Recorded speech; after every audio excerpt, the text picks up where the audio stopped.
3 consecutive buzzes vibrated against my leg, cutting through the quiet hum of the Virginia Conference Center. I pulled my phone from my pocket and opened the family group chat. My message, sent just 3 minutes ago, sat at the top of the screen. Tonight, I'll be presenting a new predictive model. It's going to change how airlines detect turbulence. Then came the replies. Melissa was first, employing the same mocking cadence she'd used since we were teenagers. That cheap academic award again? My father followed immediately with a single thumbs-up emoji, his silent, habitual endorsement of my sister's jokes. Finally, my mother delivered the killing blow, neatly closing the conversation. We're swamped with real flights tonight, Pam. No one has time to watch that nonsense. Have fun, though. I stared at the screen until it went black, my reflection staring back at me in the dark glass. It was a familiar sting. In meteorology, we call it clear air turbulence, a violent, sudden jolt that doesn't show up on standard radar. You never see it coming until it hits you. Growing up in Anchorage, aviation fuel was practically our family's perfume. My parents ran a lucrative glacier touring company, and airplanes were woven into our lives as naturally as the bitter Alaskan cold. In our house, if you weren't in a cockpit, you were invisible. And Melissa was their son. By 25, my older sister was a local celebrity, a fearless commercial pilot whose photogenic smile and tales of dodging Arctic storms were regularly plastered across regional newspapers. My mother framed her clippings like Olympic medals. My father introduced her to tourists as the undisputed future of the Richmond legacy.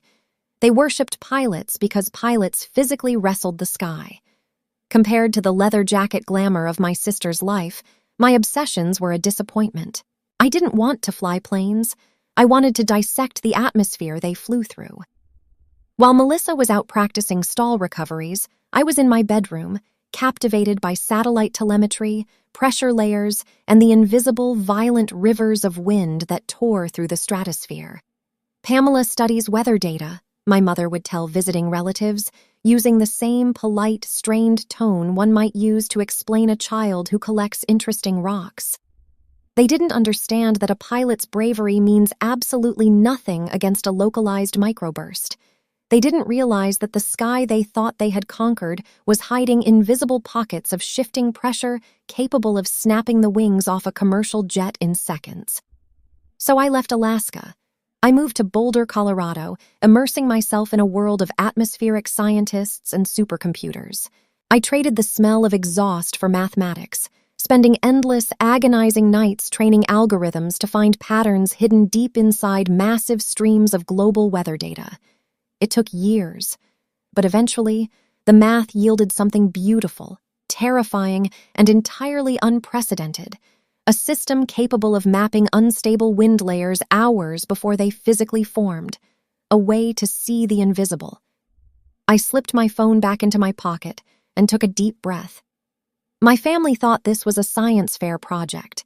They had no idea that just beyond the doors of this green room, the auditorium was packed with the directors of the FAA, the NTSB, and safety executives from every major airline in the country, including the ones Melissa flew for. They had no idea that by midnight, the research they had just dismissed as nonsense would be breaking news on every national aviation channel. They thought they knew exactly who I was, and they thought they knew who ruled the sky. I pushed the doors open and walked toward the stage. It was time to show them they were wrong about both.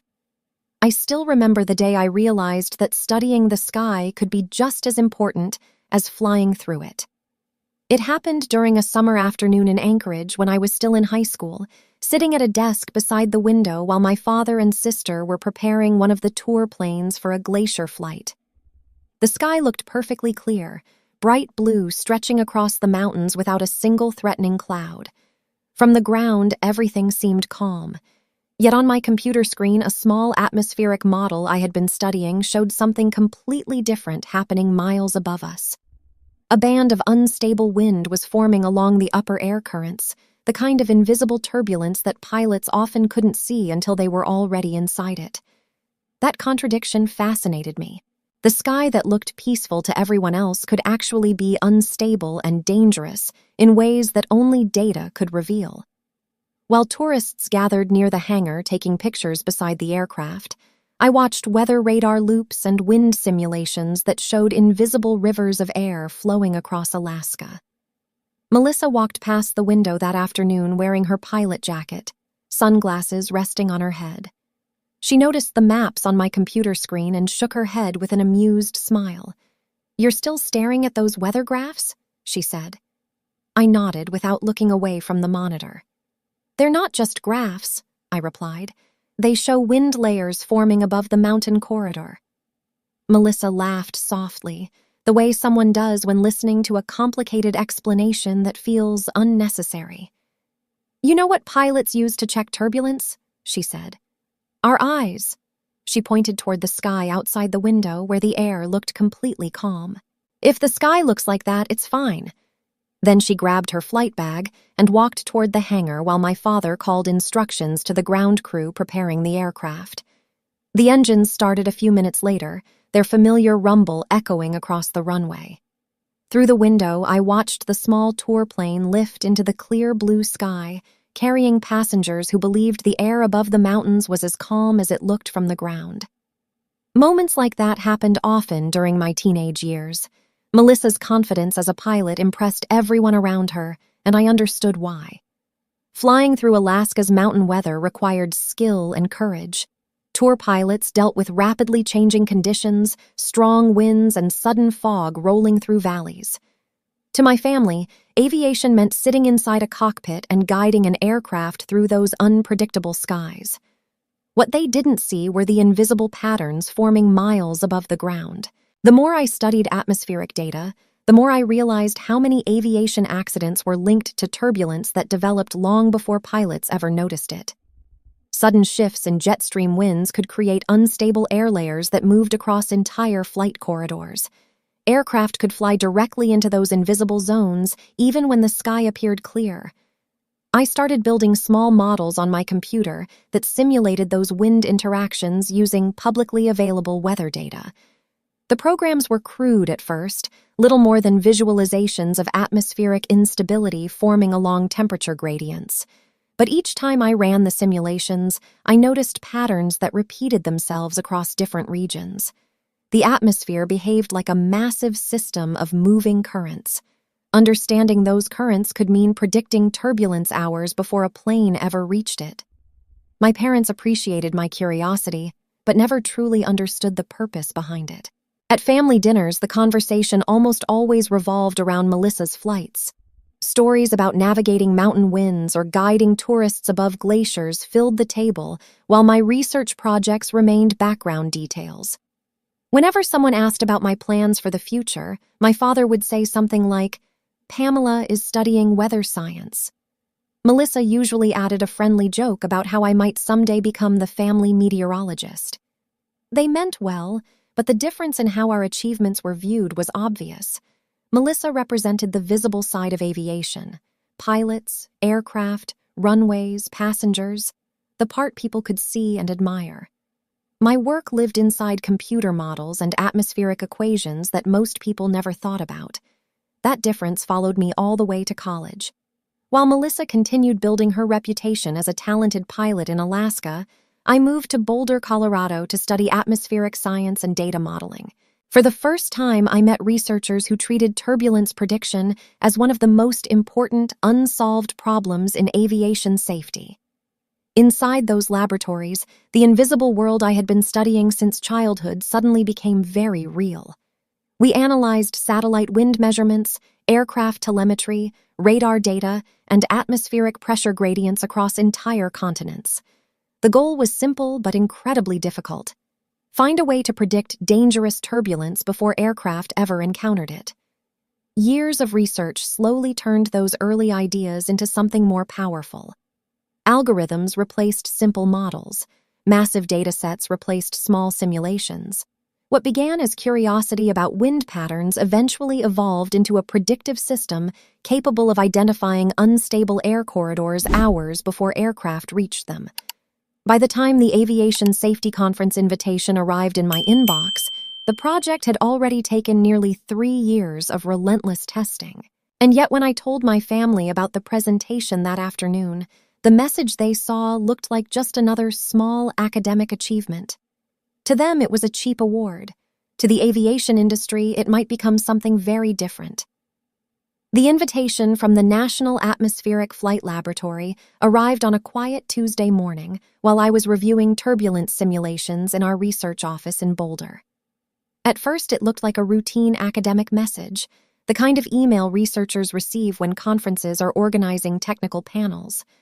I almost ignored it while continuing to check the latest atmospheric data run. But when I finally opened the message and read the details carefully, I realized it was something much larger than a typical research conference. The Aviation Safety Summit had been organized after a series of turbulence incidents across several U.S. airline routes earlier that year. Passengers had been injured on multiple flights, and airline companies were under pressure to find better ways to predict dangerous air currents before aircraft entered unstable zones. The conference organizers were bringing together meteorologists, airline safety directors, aircraft engineers, and federal aviation regulators to discuss new technologies that could reduce those risks. Our turbulence prediction system had been selected for one of the main presentations. I read the email twice to make sure I understood it correctly. The session was scheduled during the final part of the conference, a segment dedicated to predictive technologies that could reshape aviation safety planning. That meant the presentation would be seen by airline decision-makers responsible for flight operations across the country. For several seconds, I simply stared at the screen, letting the reality sink in. The system our team had been building for years was about to leave the quiet world of research laboratories and enter the center of the aviation industry. Later that afternoon, I walked across the campus to find my research supervisor, Dr. Howard Langley, who had helped guide the project from its earliest stages. His office was filled with charts showing atmospheric pressure systems, wind velocity maps, and satellite data prints covering entire walls. When I showed him the email, he read it carefully before leaning back in his chair. "Well," he said calmly, "it looks like the aviation industry is finally ready to listen." The next several weeks passed in a blur of preparation. Presenting a scientific model to other researchers was one thing. Explaining it to airline executives and regulators responsible for real flight operations was something completely different. Pilots and airline managers didn't want theoretical discussions about atmospheric equations. They wanted clear answers to practical questions. Could the system detect turbulence early enough to change flight routes? How reliable were the predictions? How would the model integrate with existing aviation weather systems? We redesigned the entire presentation around those concerns. Complex data models were turned into visual simulations that showed how the algorithm tracked unstable wind layers across real airline corridors. Flight paths appeared on the screen demonstrating how aircraft could avoid dangerous air zones hours before departure. The more we refined the presentation, the clearer it became that the prediction system could have a real impact on aviation safety. But during the final stages of testing, something unexpected appeared inside the historical data. While running the model against past atmospheric conditions, the algorithm detected turbulence patterns that should have produced recorded incidents along several high-traffic airline routes. Yet when we compared those predictions with official aviation safety reports, the incidents were missing. At first, we assumed the system had made a calculation error. Atmospheric modeling is complex, and turbulence does not always produce noticeable effects on aircraft. Sometimes unstable wind layers exist without creating conditions severe enough to be recorded as incidents. But the pattern repeated itself again and again. Certain airline corridors consistently showed predicted turbulence conditions, while official safety records remained unusually clean. The discrepancy was subtle but persistent enough to raise serious questions.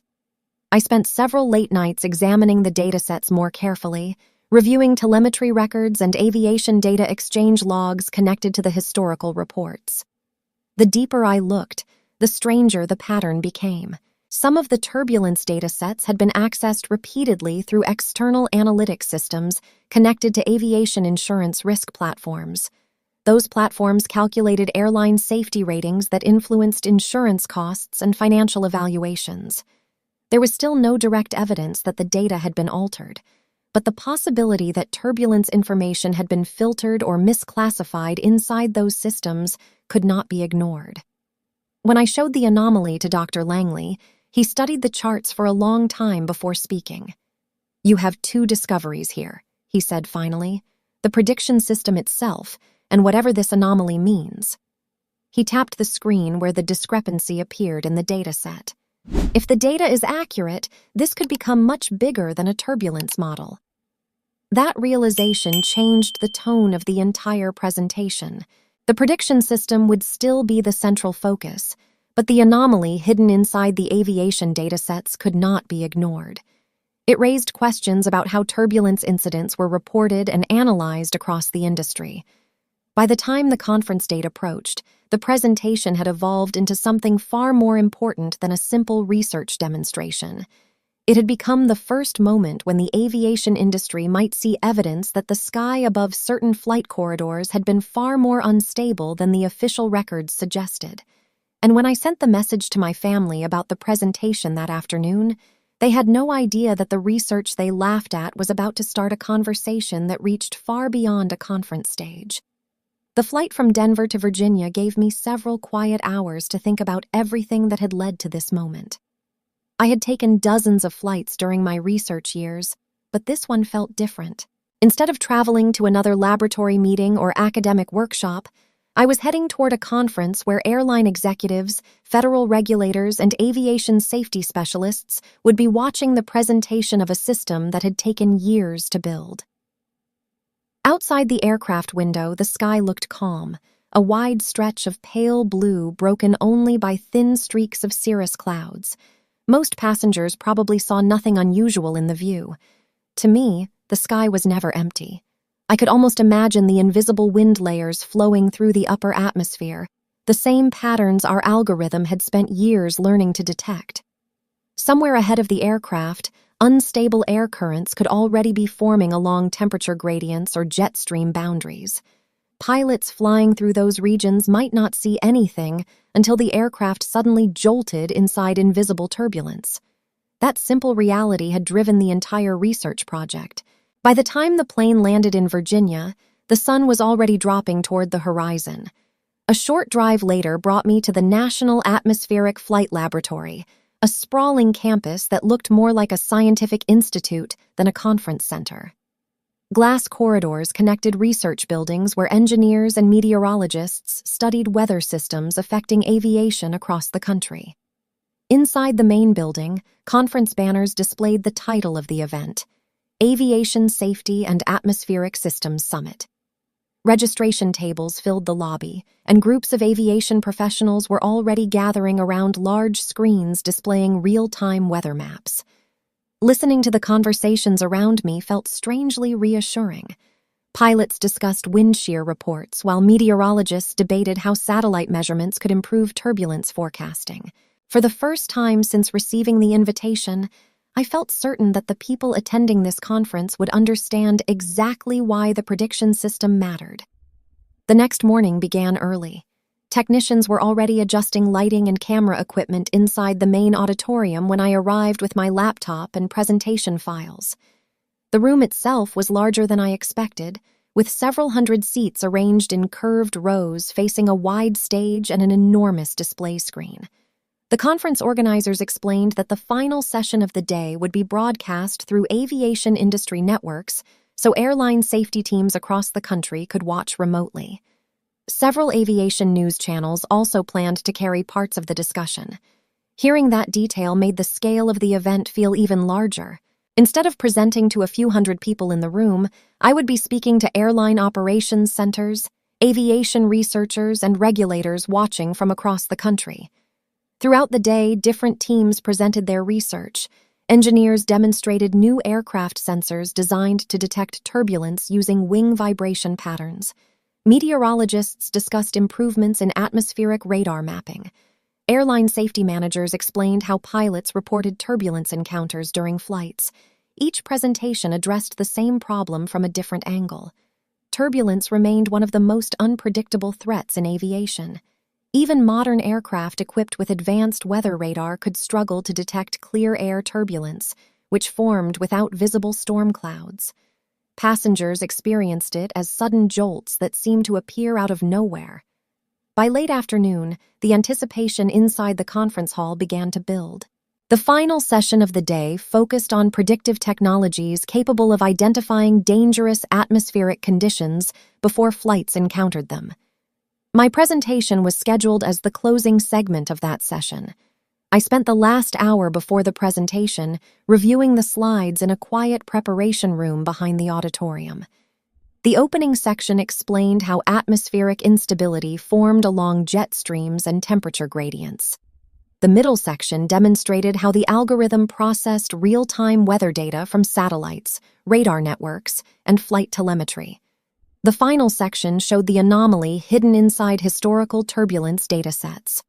Those slides were the most dangerous part of the presentation. They revealed patterns suggesting that certain airline corridors showed repeated atmospheric instability, while official safety reports remained unusually clean. I studied the charts again, making sure every dataset and timestamp was accurate. Presenting a scientific model was one thing. Suggesting that aviation safety data might contain unexplained inconsistencies was something entirely different. But the evidence was real. The system had discovered the anomaly while doing exactly what it was designed to do: predict turbulence based on atmospheric reality. Eventually, a conference coordinator knocked on the door and told me the final session was about to begin. I closed the laptop and followed him toward the stage entrance where the audience was already gathering. Through the narrow opening beside the curtain, I could see rows of aviation experts filling the auditorium seats. Large cameras were positioned along the aisles, ready to broadcast the session to viewers across the aviation industry. For a moment, I thought about the message I had sent to my family earlier that afternoon. They had dismissed the presentation as something small and unimportant. Inside the conference hall, however, the atmosphere felt very different. The aviation industry was about to hear something it had never heard before. The morning of the conference began before sunrise, when the quiet corridors of the research facility were still empty, and the sky outside the glass walls carried that pale gray color that appears just before the day fully begins. I arrived early with a cup of coffee in one hand and my laptop in the other, hoping a few calm hours would help settle the nervous energy building inside my chest. The presentation was still hours away, yet my mind kept replaying every slide, every chart, every line of explanation I planned to deliver. Inside the auditorium, technicians were already setting up cameras and audio equipment for the evening broadcast. Large cables ran along the floor while technicians tested lighting angles and microphone levels on the stage. From the back rows, the scene looked strangely quiet for something that would soon be watched by aviation safety teams across the country. I sat in one of the empty seats and opened my laptop again, reviewing the turbulence prediction model simulations for what felt like the 100th time. The system analyzed massive streams of atmospheric data, translating wind instability into visual maps that showed how turbulence corridors formed hours before aircraft encountered them. Each time I watched the simulations play across the screen, the same thought returned. The sky looked calm to the human eye, but the data revealed a completely different story. By mid-morning, the conference hall began filling with people. Airline safety directors arrived carrying thick folders of operational reports, while meteorologists gathered near the front rows discussing satellite wind measurements. Federal aviation regulators took seats closer to the stage, quietly reviewing conference schedules and briefing notes. The energy inside the building gradually shifted from quiet preparation to focused anticipation. Throughout the day, presentations covered new aircraft sensors, turbulence detection systems, and improvements in weather radar technology. Engineers demonstrated how aircraft wings could detect subtle vibration patterns caused by unstable air currents. Meteorologists explained how new satellite instruments measured wind speeds in the upper atmosphere with greater accuracy than ever before. Each speaker approached the same challenge from a different perspective. Turbulence remained unpredictable. Even experienced pilots often encountered it without warning when flying through clear skies where no storm clouds were visible. By early afternoon, the conference moderator reminded everyone that the final session of the day would be broadcast across aviation industry networks. Airline operations centers across the country would be watching remotely, along with research institutions and aviation regulators who monitored safety developments. The announcement caused a ripple of conversation through the room. Many of the people attending understood that predictive turbulence technology could significantly influence flight planning across multiple airlines. If reliable forecasting models existed, airlines could adjust routes hours before departure rather than reacting to turbulence reports after flights were already in the air. During a break between sessions, I stepped outside into a small courtyard behind the building. The air was cool and quiet, and above the trees, thin bands of cirrus clouds stretched across the sky like delicate brushstrokes. Those high-altitude formations often indicated strong winds moving through the upper atmosphere, the same kind of wind patterns our model had been studying for years. I sat on a bench and pulled out my phone, opening the family group chat again. The message I had sent earlier about the presentation was still there, sitting above the replies that had followed. Melissa's comment, "That cheap award," my father's thumbs-up reaction, my mother's message explaining that the family was too busy to watch. For a moment, I considered writing another explanation, something that might help them understand what the presentation actually meant. But the thought faded quickly. If they wanted to watch, they would. If they didn't, the sky would not change simply because someone chose not to look at it. I locked the phone and placed it back in my pocket. Inside the building, the final session preparations had already begun. Camera operators were adjusting equipment along the aisles, while technicians tested the live broadcast feed that would carry the presentations to airline safety centers across the country. The quiet hallway outside the auditorium buzzed with conversation as aviation experts discussed turbulence corridors, jet stream instability, and flight safety strategies. I returned to the preparation room and opened my laptop one last time. The first slide displayed a simple visualization of atmospheric wind currents flowing across North America. The final slide showed the anomaly hidden inside the aviation datasets. 2 discoveries. One system capable of predicting dangerous turbulence hours in advance, and one pattern suggesting that certain flight corridors had experienced far more instability than official records indicated. A conference assistant knocked gently on the door. "They're ready for the final session," he said. I closed the laptop and stood up. Somewhere thousands of miles away, my family was probably finishing dinner, completely unaware that the presentation they had dismissed as meaningless was about to begin. Inside the auditorium, the aviation industry was waiting to see it. The lights inside the auditorium dimmed as the final session of the conference began, and the quiet murmur of conversation slowly faded into focused silence. Large cameras positioned along the aisles switched on one by one, their small red indicators glowing as the broadcast feed connected to aviation networks across the country. On the massive screen behind the stage, the session title appeared in bright letters, "Predictive Atmospheric Systems for Aviation Safety." Several presentations came before mine. Engineers demonstrated new aircraft wing sensors capable of detecting turbulence through subtle vibration patterns. Meteorologists explained how satellite instruments now tracked wind speed and atmospheric pressure at altitudes that had once been impossible to measure accurately. Each speaker approached the same challenge from a different angle, and each confirmed the same truth. Turbulence remained one of aviation's most unpredictable dangers. Even modern aircraft equipped with advanced weather radar could fly into clear air turbulence without warning, because the instability formed in invisible wind layers far above visible clouds. When the moderator finally announced my name, the conversations in the room stopped completely. I stepped onto the stage with my laptop and connected it to the display system. For a moment, I looked across the auditorium. Rows of aviation professionals filled the seats, airline safety directors, meteorologists, engineers, and federal aviation regulators.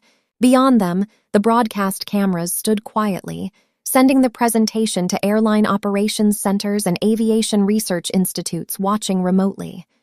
The first slide appeared behind me, a simple visualization of jet stream currents flowing across North America. I began by explaining how atmospheric instability developed when high-altitude wind streams interacted with temperature gradients across the continent. These invisible boundaries created pockets of unstable air that could suddenly form turbulence strong enough to injure passengers or damage aircraft. On the screen, the atmospheric model moved slowly across the map, showing wind layers twisting and folding through the upper atmosphere like rivers of invisible energy. For decades, I said, pilots have relied primarily on experience, weather radar, and reports from other aircraft to detect turbulence. The next slide appeared, but turbulence often forms before any aircraft encounters it. The system simulation began playing across the screen. Colored bands representing unstable wind layers moved across major airline corridors, while digital flight paths showed how aircraft could avoid those zones hours before departure. The algorithm analyzed satellite wind data, radar measurements, and aircraft telemetry to identify patterns that signaled developing atmospheric instability. As the model continued running, the audience leaned forward slightly, following the movement of the predicted turbulence corridors. Airline safety directors watched closely because the system did something that had long been considered extremely difficult. It predicted turbulence before it happened. The next series of slides showed historical simulations. We ran the model against past atmospheric conditions recorded across major airline routes. The algorithm successfully identified turbulence events that had been reported by pilots and recorded in aviation safety databases. For several minutes, the results appeared exactly as expected. Then the final dataset appeared. A new chart filled the screen, comparing predicted turbulence patterns with official aviation safety reports across several heavily traveled flight corridors. At first glance, the graph looked normal. Then the discrepancy appeared. Across multiple airline routes, the atmospheric model predicted repeated turbulence conditions that should have produced recorded incidents. Yet the official safety reports for those same routes showed almost no turbulence activity during those periods. The room became completely silent. I switched to the next slide, which displayed the data access logs connected to the historical turbulence reports. The traces showed that certain datasets had been accessed repeatedly through external aviation analytics systems used by insurance risk evaluators and airline safety rating platforms. These anomalies first appeared during routine testing of the prediction model, I explained. The atmospheric data suggests turbulence conditions that do not appear in the corresponding safety summaries. Several regulators in the audience exchanged quick glances. Airline safety directors began reviewing printed documents in their folders. I continued carefully. The prediction system itself focuses on identifying atmospheric instability in advance. However, the dataset comparison revealed a pattern that suggests turbulence information may not always be reflected accurately in the safety data used for risk analysis. The next slide showed the atmospheric simulation again, this time highlighting the corridors where the discrepancy appeared most clearly. The implication hung quietly in the air. If the atmospheric model was correct, then certain airline routes had experienced significantly more turbulence than the official records suggested, and those records influenced the safety ratings used across the aviation industry. When the final slide faded from the screen, the moderator stepped forward slowly. For several seconds, no one spoke. Then the first hand rose from the audience. The first question came from a man sitting in the second row who introduced himself as a safety operations director for a major airline based in Dallas. He stood slowly, holding a printed copy of the presentation slides, and spoke into the microphone placed in the aisle. "Your atmospheric model predicts turbulence along several high-traffic corridors," he said. "But the official reports show very few incidents. Could this simply be a difference between predicted instability and actual aircraft encounters?"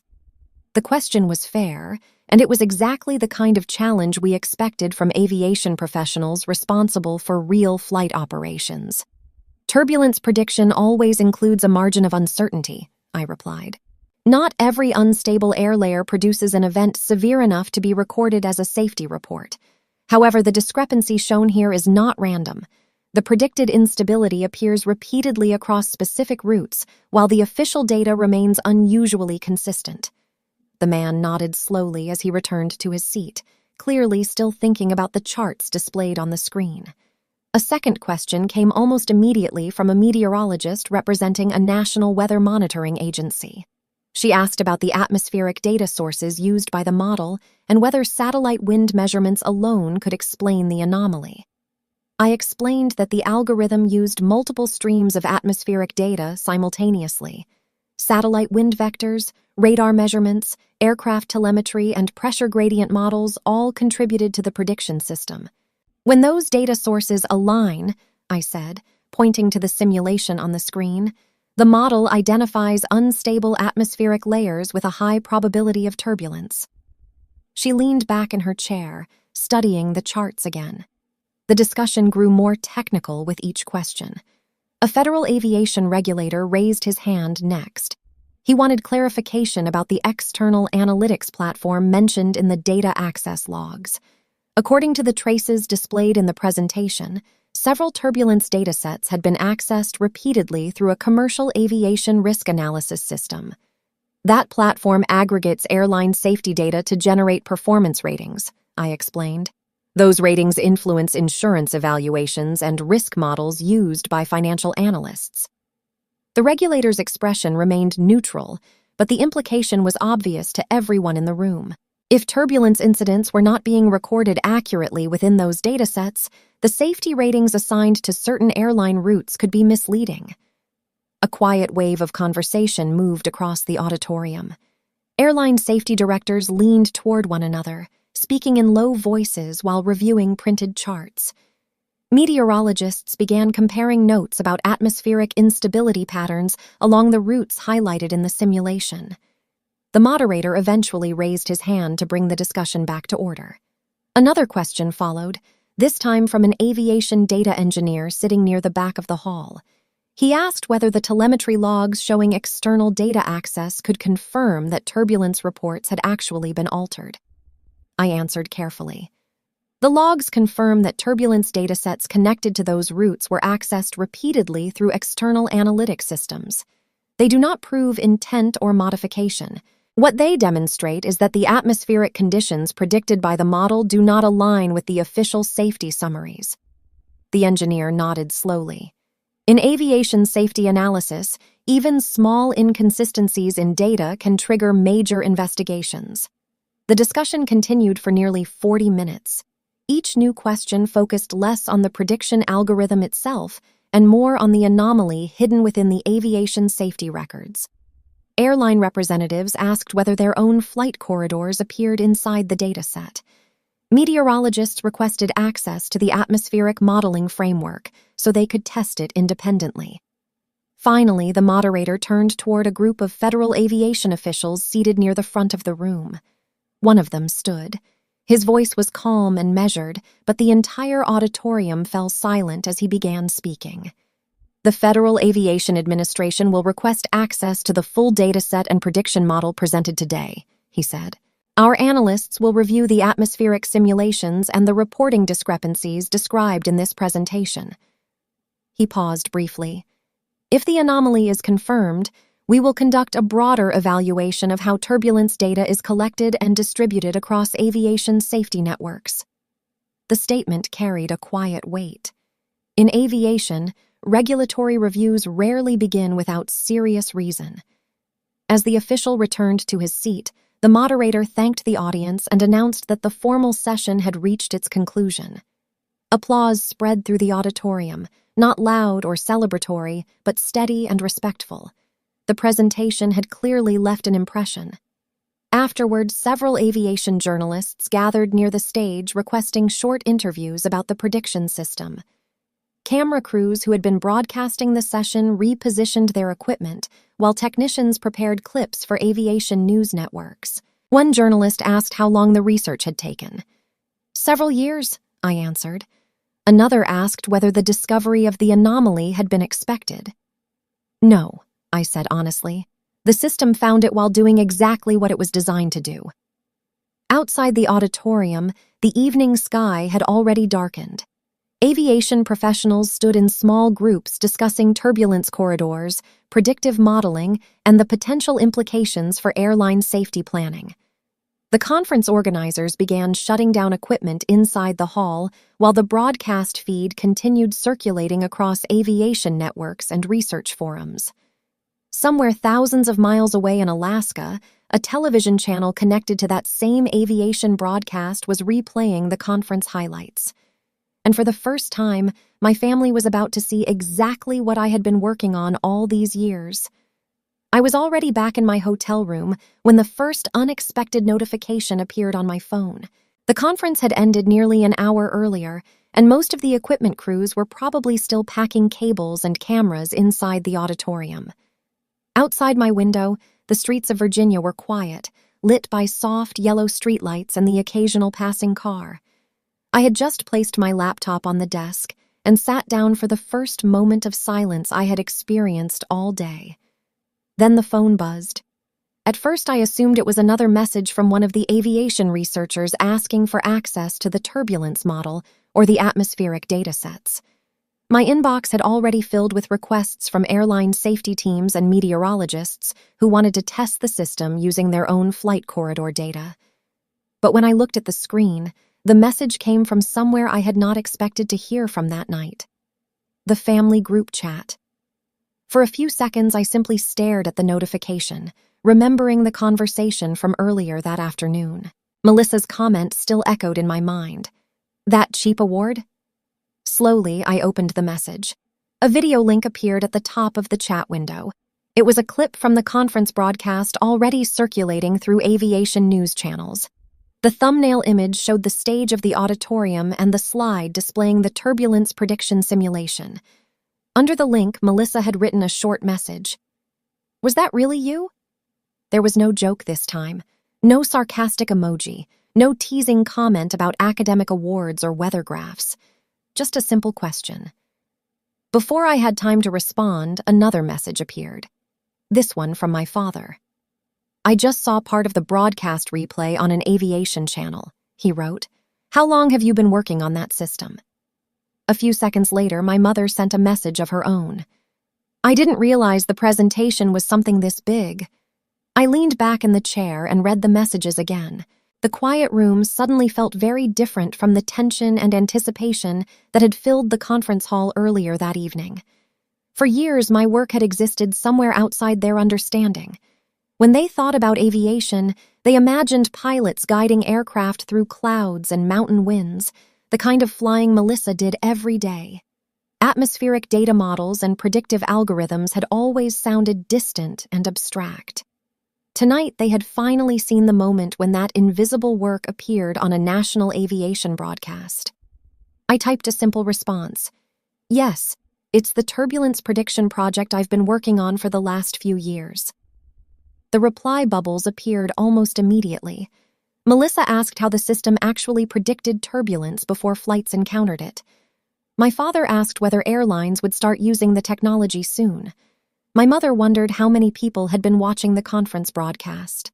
The conversation continued quietly for several minutes, very different from the dismissive tone earlier that day. No dramatic apology appeared, no emotional confrontation, just a gradual shift in the way they were asking questions. Sometimes recognition arrives slowly, the same way atmospheric patterns reveal themselves only after enough data has been collected. Eventually, the messages slowed, and the chat window fell silent again. I placed the phone on the desk and looked out the window toward the dark sky above the city. Somewhere up there, aircraft were still crossing the country through invisible wind layers exactly the way they always had. Pilots relied on experience, weather radar, and reports from other flights to avoid unstable air. But maybe, sometime in the near future, predictive systems like the one we built would help them see turbulence long before they reached it. And maybe that quiet improvement in aviation safety would matter far more than whether anyone believed in the research at the beginning. If you've ever worked towards something that the people around you didn't fully understand at first, you probably know what that moment feels like. Sometimes the recognition comes later than we expect, and sometimes it arrives in the most unexpected ways. So I'm curious about you. Have you ever experienced a moment when someone underestimated your work, only to realize later how important it really was? If this story resonated with you, share your experience in the comments. I read many of them, and your stories often inspire the next ones we tell here. And if you enjoy real stories about persistence, quiet breakthroughs, and the unexpected moments when the truth finally becomes visible, consider staying with the channel and subscribing so you won't miss the next story. Thank you for listening all the way to the end. Your time here truly means a lot, and I'll see you in the next story. This story is fictional. Any resemblance to real people or events is purely coincidental.